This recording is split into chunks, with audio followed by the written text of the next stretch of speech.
Bismillahirrahmanirrahim. Ya terus ibu-ibu kan protes, Pak Yai, Pak Ustadz itu kan doa orang tidur. Ya kan sudah pas. Biasanya ibu-ibu kalau ngaji kan tidur. Itu ternyata si mubalek teman saya itu sengaja, dia karena dendam mengger ngaji kok nopo tur. Sekalian diwarai donga nopo tur. Ibu-ibu tahu doanya pengajian apa Pak Ustadz? Bismika Allahumma ya. Bismika apa? Terus ibu-ibu kan tersinggung ya, terus akhirnya enggak saya enggak tidur. Kalau enggak tidur ya doanya pengajian Allahumma ftalana terus diajarin. Di cara kula nak kiai-kiai desa ngaji diwari donga niku mawon. Karena separuhnya napa turu. Jadi memang detail itu masalah. Lan kula nate ketika saya dulu di Sarang jadi Rois Fadul Mu'in itu pernah ditanya gitu. Urutan-urutan dalam fikih nambah detail rusak kabeh, hukum rusak kabeh. Itu tadi misalnya afdhalus sufuf as-saful awwal. Terus yang paling afdhal sing an yaminil imam. Jadi sing paling afdhal iku saf awal, sing paling sisi kanane napa? Imam. Lha iku jare sebagian musairin takok kok. Mbok ngene lho Gus. Nek ngono desain masjid iku keliru, Gus imam kok tengah. Dari masjid imamnya kon. Jadi imamnya didempasno ning kidul, paham? Supaya semuanya makmum minil imam. Jadi ini intinya. Jadi kalau kecerdasan, kecerdasan itu ruwet. Jadi cara desain masjid yang sekarang itu tidak menunjang afdholiyah karena masih ada yang an yasaril imam yang dari sisi kiri. Coba imam dempas noneng kidul, nanti semuanya an yaminil imam. Itu kalau sudah desain kan gelem ra gelem ngono Gus kejadiannya. Nah, itu aja. Trik-trik mendapat afdholiyah. Jadi imamnya didempas noneng putih kidul. Ben kabeh an yaminil imam. Wah. Cangkem elek tapi cerdas. Aduh, pusing. Aku akhirnya tak. Lho misalnya kowe tak turuti, ide gilamu wis tak turuti. Wis idemu sing ruwet iku tak turuti. Terus nek wis kejadian ngono paling afdal sing ndi? Wis kabeh an yamin imam sing paling afdal sing ndi? Ya sing paling parek, ya kerubuti wae imame. Loh, artinya masalah kan tidak selesai. Setelah imam didempas noneng kidul, nanti kan ada masalah. Lalu ya dengan posisi ini, komposisi begini sing paling afdal sing ndi? Tentu sing paling parek. Anak ngono kerubuti ae muter.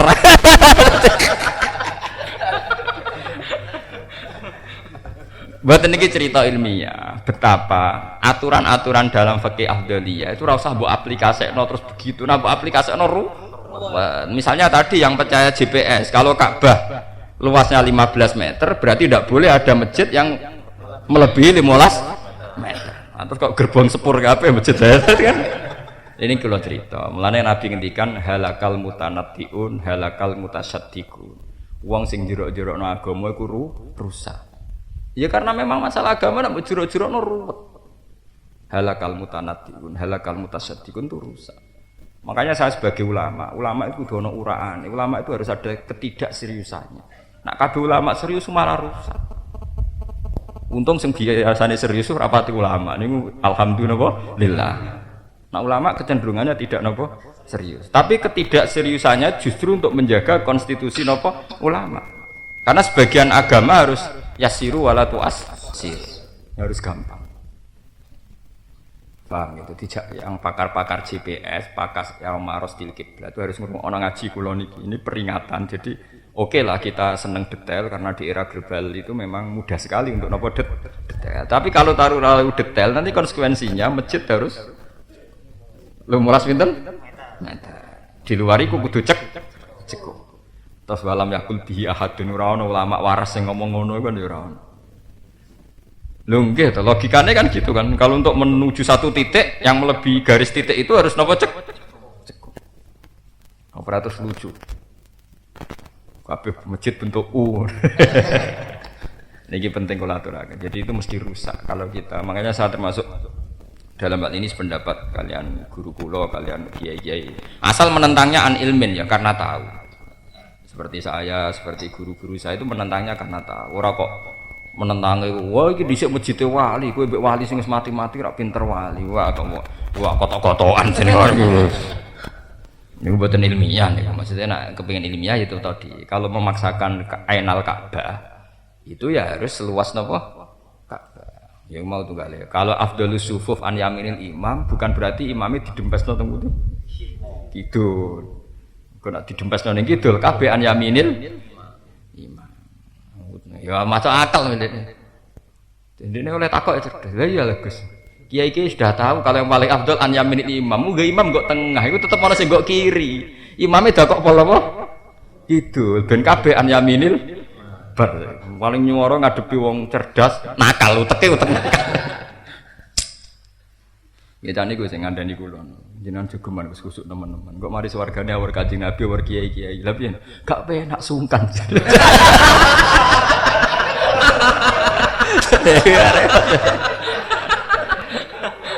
Mereka ning swarga kan wong penggaweane ngeloni widadari, makan-makan. Nek kumpul gurune kan apa? Ketemu wong cerdas nakal lu repot. Seloro-loro tenan. Buantah ora kena. Ya sudah gitu. Wah, repot. Semua ngadepi wong cerdas napa? Nakal. Ana Nabi Abu Nawas dadi legenda mergo cerdas nakal. Wong karo anudani rahmat di mlayu rahmat disalahno kancane. Jare Abu Nawas udan rahmat kok melayu. Jare alasane timbang tidak rahmat. Ya mudah masuk akal ya, lari dari rahmat itu ya jelek. Tapi kena aram melayu kau udan berarti tidak rahmat. Itu juga napa? Jelek. Abu Nawas ra kurang pasal. Abu Nawas udan rahmat kok kowe melayu berarti melayu kok rahmat. Nah, timbang tidak napa? Rahmat. Niku maksud kula nu gadah kitab asline tek Abu Nuwas itu bahasa Arab. Dia memang legenda kecerdasannya. Dia itu orang soleh. Dia itu penyair soleh yang melegenda. Jadi dia keceluk wali itu gara-garanya sederhana. Jadi Harun Rasid itu seorang raja yang soleh. Sebuah piye ceritanya walhasil dia melaku-melaku yang kerajaan ngertos sebagian amat nopo jariah ini pas atus. Dulu kan nggak ada jeding tertutup kak sekarang. Wah terus ninggawan beliau roh itu seneng. Padahal dulu kok guridak buka tak rambutnya buat apa buka kok. Yang jelas itu seneng. Apa zina rawani karena dia orang nopo soleh. Tapi lali ra iso, repot to. Zina rawani lali gak iso, repot. Akhirnya untuk melupakan itu dia memanggil penyair-penyair yang di depan pintu istana. Pokoknya dia ndak zina tapi lali. Aku pokoknya ceritani sing mari iso turu. Terus kabeh penyair itu cerita sing aneh-aneh. Jebule jam 11. Wah, goblok kowe jebule cerita masik kang malah ra turu. Ana penyair neh diundang cerita. Jebule raja malah nganti jam 2 ra iso turu. Mergo asik. Ceritanya saking asiknya. Bareng Abu Nawas diundang cerita. Wonten semut raja. Semut iku penasaran kepen ro jerone kuping. Bareng mlebu badheken. Wah jebule ra enak metu meneh. Metu penasaran ning jerone kuping ora apa mlebu meneh. Bareng mlebu gak nyaman metu meneh. Bolak-balik. Sesuai rajaan. Wes Mas Abu Nawas ngantuk cerita ora karo-karo.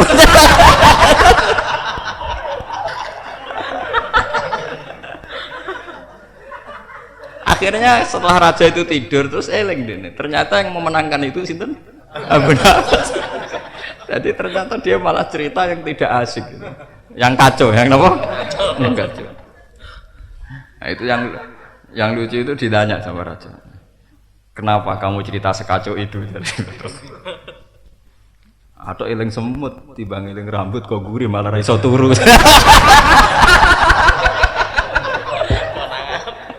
Lah itu terus Harun Rasid bilang, hal nakok tadi. Apa kowe nginceng aku? Enggak, aku mboten nginceng. Apa tadi malam kamu nginceng saya? Peristiwa enggak, saya enggak. Wah, semudah itu hormat terus. Wah, iya ora sembarang orang gitu terus. Ya terus jadi legenda itu terus. Ya, terus dia dianggap wali keurusan pengincengan. Tapi cerita ngoten niku mboten nan Bu. Ora kula ya ora tapi saya baca banyak ya, mulai kitab serius sampai kitab yang tidak apa serius itu berarti. Semut mlebu. Bareng tok jero ora enak metu. Cek penasaran mlebu bola. Metu opo ora enak kabeh sak turu aja. Ya terus tidur. Pun balik teng ngaji. Sehingga era umat Kanjeng Nabi Muhammad sallallahu alaihi wasallam kalau ndak bisa ingkar biliat tetap menunjukkan ingkar. Ya itu tadi, tapi catatannya tadi ya, jangan lupa ngaji saya ya. Tetap apapun vonis kita bahwa maling jenenge maling. Jangan sampai nggak maling jenenge kreatif. Misalnya lonte atau selingkuh, ya tetap jenenge selingkuh lonte. Ojo mbok arani hak asasi manusia. Meskipun sudah saya ulang-ulang lagi, kita tetap memberi harapan. Siapapun tetap berhak mendapat rahmat Allah. Mulane Kanjeng Nabi suatu saat pernah beliau itu pidato pengaji. Beliau itu kemana ngintimidasi urusan akhirat. Kamu bisa tertawa-tawa, padahal mati pasti di hadapan kamu dan kamu tidak pasti masuk surga. Sehingga sahabat itu do nangis, zarifat minal uyun, wawajilat minal qulub. Sahabat do nangis do haru. Karena Nabi hanya ngintimidasi dengan tanda kutip, hanya menpresur urusan akhirat, menghentikan akhirat tok. Wong wis ati cilik tenan. Sampai sahabat ana sing sumpah, wis aku nak mulai ra bakal ngumpuli bojoku, ora bakal mangan daging, pokoke ibadah. Tapi ketika Nabi masuk ruangan, itu ada Jibril, terus kata Jibril, ya Muhammad, saya diutus Allah, lima datukon itu ibadi. Kenapa kamu bikin hamba-hambaku putus asa? Terus Nabi keluar lagi senyum-senyum, merapati intimidasi. Sahabat-sahabat gawok. Tadi se ekstrim itu, sekarang kok lucu. Nah, sampean kalau nggak percaya ini lihat di Ihya di Kitabur Roja. Terus Nabi ngendikan bikin satu kaidah, bikin satu apa? Kaidah seorang ulama, seorang dai, seorang mursyid.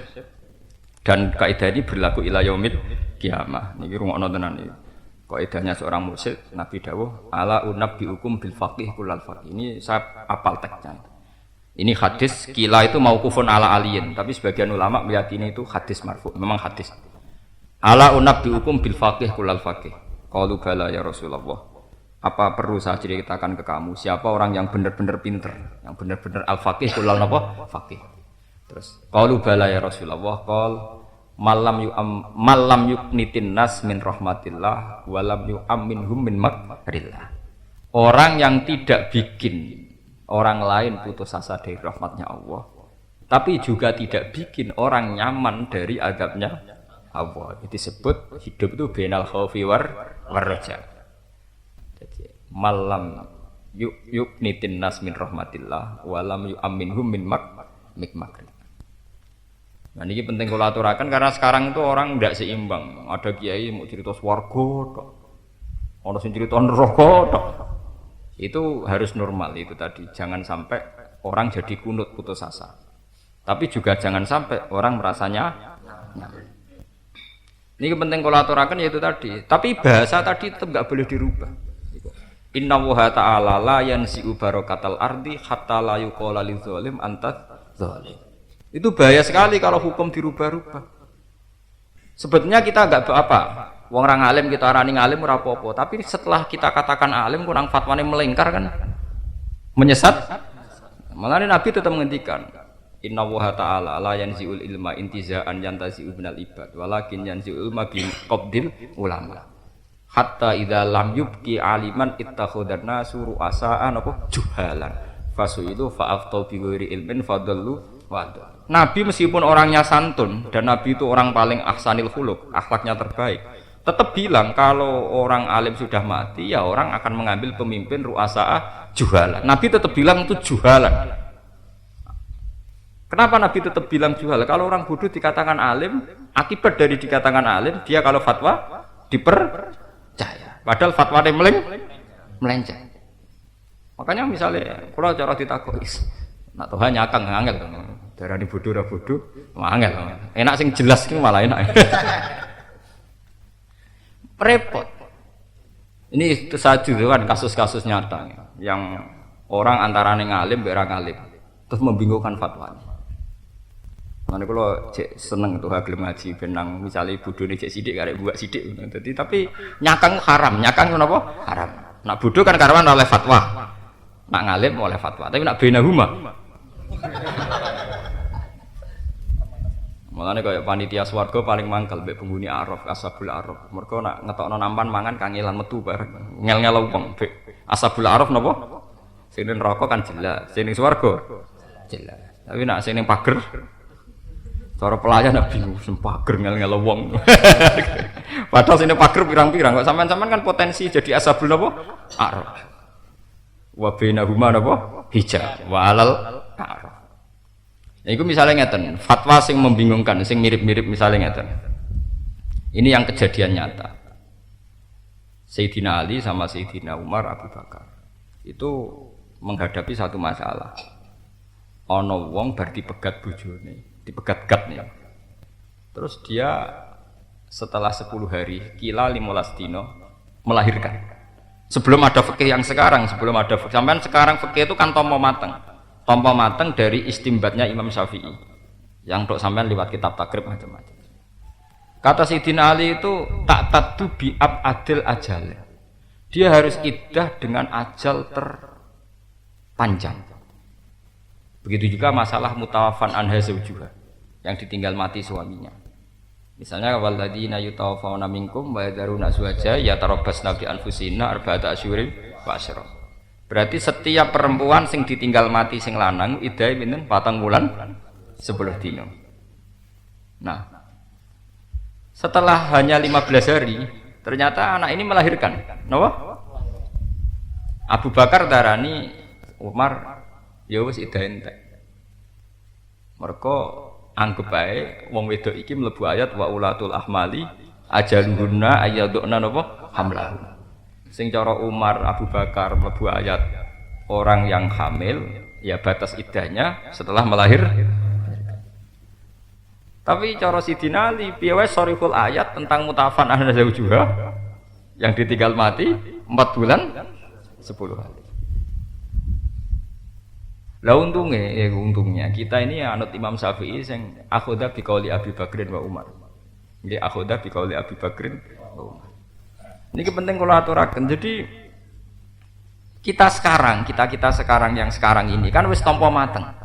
Pokoke angger mateng iddahe nglahirno. Cek iku mutallaqat cek napa? Mutawafan napa? Zauju. Jadi dulu itu membingungkan. Begitu juga masalah zakat profesi khodrowat itu dulu membingungkan. Untungnya alhamdulillah teng Indonesia itu banyak ulama, banyak kiai yang sangat baik. Dalam hal ini tidak sekedar baik, sangat baik. Menerima konsep besar Yusuf Qaradawi, terus mereka menerima zakat napa profesi. Lho riyen kok mboten protes pundi? Kula niku riyen jeeling kula umur 18 napa 19. Tapi kula pun ngalim ora kok sampean pun ngalim pun paham. Niku pun mboten sombong niki ben sampean tahu duduk masalahnya. Petani ku wis melarat, sing dienggo nandur duwe utang. Paham? Gara-gara sing ditandur pari wajib zakat. Wong Sulawesi iku tumpakane zaman iku Pajero. Pajero cara sakniki iku alpat. Niku gara-gara sing ditandur kakoa ora wajib zakat. Mergo ning takdir ora napa? Kakoa. Bos-bos cengkeh sugih-sugih ora wajib zakat. Petani udang ora wajib zakat. Padahal duwe miliatan. Petani gabah, salah ya petani gabah mlebu zuruk. Lah iku cara fikih itu wis dibles-blesno, wis kere dibles-blesno. Itu fikih tanpa nurani. Hanya karena sing ditandur pari kan. Mergo dekne ngajine wis ngono. Zakat munhasiratun fi zuruk wal hubub. Sing ngomong itu ndinti fatwa. Lah sing ngrokokno bodho kabeh muni nggih. Tapi nurani kita ini berontak. Kenapa yang kakao sama cengkeh tidak wajib zakat? Padahal miliar. Sehingga bah utangan zakat. Itu dulu itu kayak jadi konsensus. Kita yang nerima saja. Tapi lama-lama saya itu syukur. Saya itu dulu berontak betul. Saya itu masih ingat saat itu diutus Anwar mewakili musyawarah di Lirboyo. Itu saya sudah protes. Itu kok bisa ini? Pokoknya kitabnya ngoten. Yo, pokoknya saya kita di ulama sing iso ngarang kitab tapi nak bantah atau pantas sampai usul itu. Tapi alhamdulillah itu lewat orang-orang alim yang terus mau belajar, termasuk para mas saya Sarang, para mas saya Lirboyo, termasuk murid-muridnya kayak saya, orang alim yang masih mau belajar. Itu Itu akhirnya dikhelah zakat profesi atau kakao atau cengkeh pakai tijarah. Ya pakai napa? Tijarah. Piye wae nandure iku niate golek badi, nggih. Sehingga kategorinya tidak zuru, nanti hitung-hitungnya hitungan napa? Tijarah. Sementing nurani kita tidak protes, tetap dia harus kena napa zakat. Jangan kok wis melarat diblus-blus napa wis petani gabah melarat diblus-blus napa wajib zakat. Ini penting kula aturaken. Sehingga misalnya ada nas hadis. Ketika Nabi ditanya, "Ya Rasulullah, saya ini punya banyak khodrowat. Khodrowat cara mriki golongane kangkung, golongane ya ngoten niku jangan-janganan bayam." Nabi ya mesti ngendikan laisa fil khodrowati syai'un. Iku ora wajib zakat. Tapi dulu bayangannya Nabi umumnya wong kangkung gak ning galeng terus dicolong tanggane ngoten mawon. Mesti wae ora wajib napa? Zakat. Saiki wong Indramayu iku nandur kangkung 2 hektar. Khusus nandur napa? Kangkung. Niku kula ndek kanca niku sugih. Niku bos kangkung napa? Niku nandur kangkung 2 hektar. Niku enak, Gus. Wis gak usah ngobati tok wis dipanen tek-tek kan dikirim ke Jakarta. Itu 2 hari manen lagi. Tentu maksudnya Nabi tidak khodrowat sing rai-rai dagang ngaten kan gitu. Paham maksudnya niki. Mboten niki kula terangaken ben sampean tahu bahwa al hukmu tetap yaduru ma'ilatihi wujudan wa adaman. Dulu orang bayangno kangkung ya kangkung digaleng diambil tanggane hanya gitu saja. Santri nyolong dijupuk gitu. Kuwi darani nyolong ra iso. Perkarane ya termasuk tanaman liar. Cuma asing medhit sing di sawah medhit tetep dikategorikno napa? Nyolong. Nyolong karek hukume sing duwe apa sing jupuk ya ora roh. Jare sing jupuk kan kategori liar gak nyolong. Jare sing duwe tanah nyolong. Ya mbah sampean malaikat mihak sapa? Sekali mihak sing sugih tak lor, malaikat jek mihak wong sugih. Tapi sekarang itu zamannya rubah. Wong 2 hektar ditanduri kangkung sedan. Padahal khodrowat. Kira-kira muga sampeyan zaman itu terus takok Nabi, misalnya Nabi cek ya Rasulullah kula nandur kangkung 3 hektar. Wah niku pun dadi sugih. Kira-kira Nabi ngendikan laisa fil khudrat sayun apa tetep kon zakat. Nah, itu makanya terus saya tuh syukur sekali Kiai-kiai NU, Kiai Muhammadiyah sama sepakat profesi wajib berapa? Ya, misalnya direktur BUMN dulu Tanri Abeng kalau cerita itu gajinya hampir 2 miliar atau 1 miliar. Pokoknya minimal itu 1 miliar. Oh, direktur bank-bank BI, direktur Pertamina itu miliaran kayaknya. Cuma hanya karena dia ndak bisnis zuruk wal hubub. Terus kamu hukumi ndak wajib zakat. Kok takbire ra ono. Hukumnya direktur BUMN. Itu saya tuh syukur sekali. Dulu ada ulama, ya masih lah orang sekarang. Seorang Yusuf Qardawi, dia nggarap doktoralnya, disertasinya tentang fiqhus zakat. Terus mungkin populer sekali. Dini sampean ra roh ra tau seneng ilmu sampean. Saya tuh semua kitab yang populer itu tak beli dan tak baca. Dan saya alhamdulillah tidak punya masalah ingatan. Jadi cek eling. Jadi saya tidak punya masalah ingatan. Jadi ya alhamdulillah masih ingat. Itu kula syukur sekali.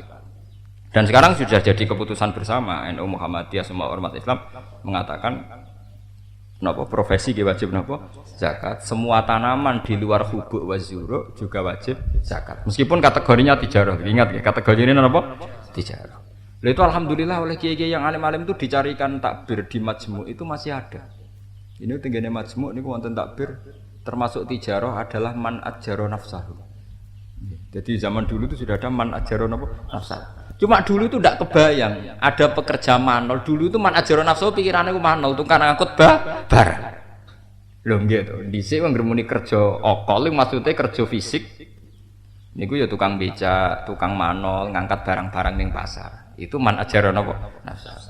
Wala-wali zaman ada orang seorang doktor ekonomi, seorang profesional disewa dirinya tanpa modal dan dia digaji atas nama